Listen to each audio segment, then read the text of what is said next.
hello बंधुসকল সকলো ভালে আছে সকলো ভাল টকাটো কামনা কৰো পুনৰ এবাৰ মোৰ চেনেললৈ স্বাগতম জনাইছো মই আজি আলোচনা কৰিম আপোনালোকে নিশ্চয় ডিসপ্লে দেখি আছে ডেপো কেয়াৰ ইনজেকশন ডেপো পভেৰা ইনজেকশন আৰু এই ইনজেকশনৰ কি কাৰণত মহিলা সকলক দিয়া হয় এই ইনজেকশন ইউজ কেনেকুৱা কৰিব লাগে ডোজ কেনেকুৱা তাৰ সাইড ইফেক্ট কি আছে গুটেইখিনি আলোচনা কৰিম এই ভিডিঅৰ জৰিয়তে প্ৰথমৰ পৰা শেষলৈকে ভিডিঅটো চাব তেতিয়াহলে এই ইনজেকশনৰ বিষয়ে সকলো কথা গম পাব আৰু বুজি পাব মই প্ৰত্যেক দিনাখনৰ দৰে আজিও আপোনালোকলৈ অনুৰোধ কৰিছো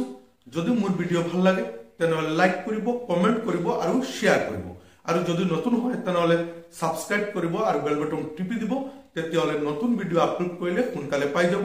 মই Iqbal Hossain community medical service and essential drug trader এতিয়া আৰম্ভ কৰো এই ইনজেকশন যেটো আপোনালোকে ডিসপ্লে দেখি আছে ডেপো কেয়াৰ নতুবা ডেপো পভেৰা এই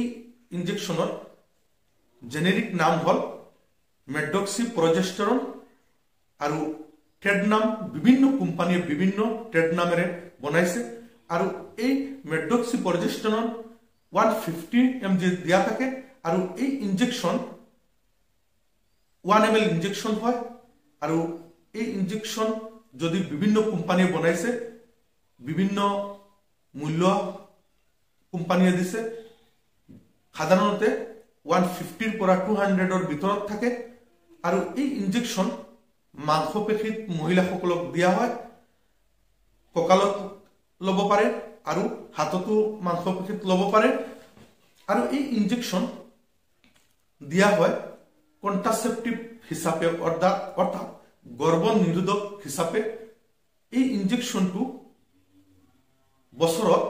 4টা ইনজেকশন লব লাগে অৰ্থাৎ 3 মাহৰ মুৰে মুৰে মহিলাসকলে এই ইনজেকশনটো যদি লয় তেনেহলে প্ৰেগনেন্সি বা গৰ্ভৱতী নহব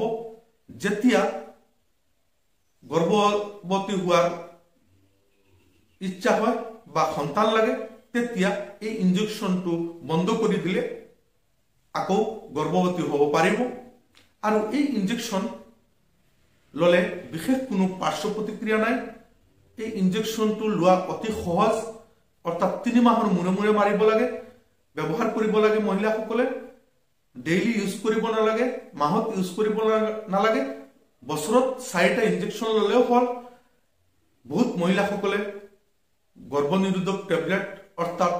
বাৰ্থ কন্ট্ৰোল ট্যাবলেট প্ৰত্যেক দিনাখন খাব লাগে কেতিয়াবা পাহৰি যায় বা কেতিয়াবা কন্ডম ইউজ কৰিলে ফাটি যায় হে যদি কোনোবা মহিলা ট্যাবলেট খালে মুৰগুৰণি হয় বা বমি বমি ভাব হয় তেনেহলে এই ইনজেকশনটো লব পাৰে এজন চিকিৎসকৰ পৰামৰ্শক্ৰমে আৰু এই ইনজেকশন সকলো ফাৰ্মাসী সকলো মেডিকেল ষ্টৰত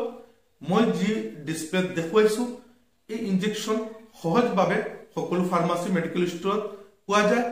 আৰু সকলো ঠাইতে পাব আৰু এই যেটো generic name medroxyprogesterone hormone injection এইটো বিভিন্ন কোম্পানীয়ে বিভিন্ন ট্ৰেড নামেৰে বনাইছে নিশ্চয় বুজি পাইছে এই ইনজেকশন ললে বিশেষ কোনো পাৰ্শ্ব প্ৰতিক্ৰিয়া নাই এই ইনজেকশন লোৱাৰ পিছত কিছু সকল মহিলা সকলৰ এমসি ইৰেগুলাৰ হয় অৰ্থাৎ মাহেকিয়া প্ৰত্যেক মাহত নহয় কেতিয়াবা 2 মাহ পিছত বা কেতিয়াবা 3 মাহ পিছত মাহেকিয়া হয় আৰু কেতিয়াবা এই ইনজেকশন লোৱাৰ পিছত তলপেটত বা কঁকালত বিষাব পাৰে বা কেতিয়াবা মুৰগুৰণি হয় বমি বমি ভাব হয় যদি এনেকুৱা কোনো পাৰ্শ্ব প্ৰতিক্ৰিয়া হয় বা অসুবিধা পাই থাকে তেনেহলে এজন চিকিৎসকৰ পৰামৰ্শ কৰিব যদি এই ইনজেকশন লোৱাৰ পিছত শৰীৰত এলাৰ্জি হয় বা বিশেষ কোনো অসুবিধা হয় বা এই ইনজেকশন লোৱাৰ আগত আপুনি কিবা কন্ট্ৰাসেপটিভ পিল খাই আছে নেকি বা বেলেগ কোনো বেমাৰ আছে নেকি যদি থাকে তেনেহলে এই ইনজেকশনটো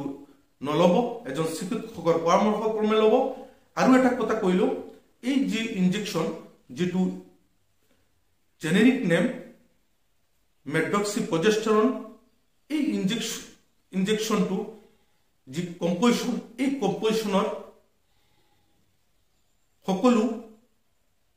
সৰকাৰি স্বাস্থ্য কেন্দ্ৰত বিনামূলীয়া কৰে দিয়া হয় সৰকাৰেৰ তৰফৰ পৰা যেটোৰ নাম অন্থৰা ইনজেকশন আপোনালোকে নিশ্চয় ডিসপ্লেত দেখি আছে হস্পিটেলত গৈ চিকিৎসকৰ পৰামৰ্শক্ৰমে এই ইনজেকশনটো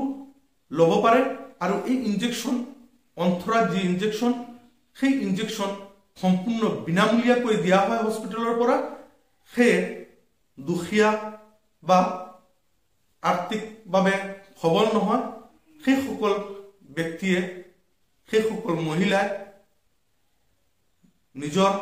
কাষত থকা চিকিৎসা কেন্দ্ৰত গৈ সৰকাৰি চিকিৎসা কেন্দ্ৰত গৈ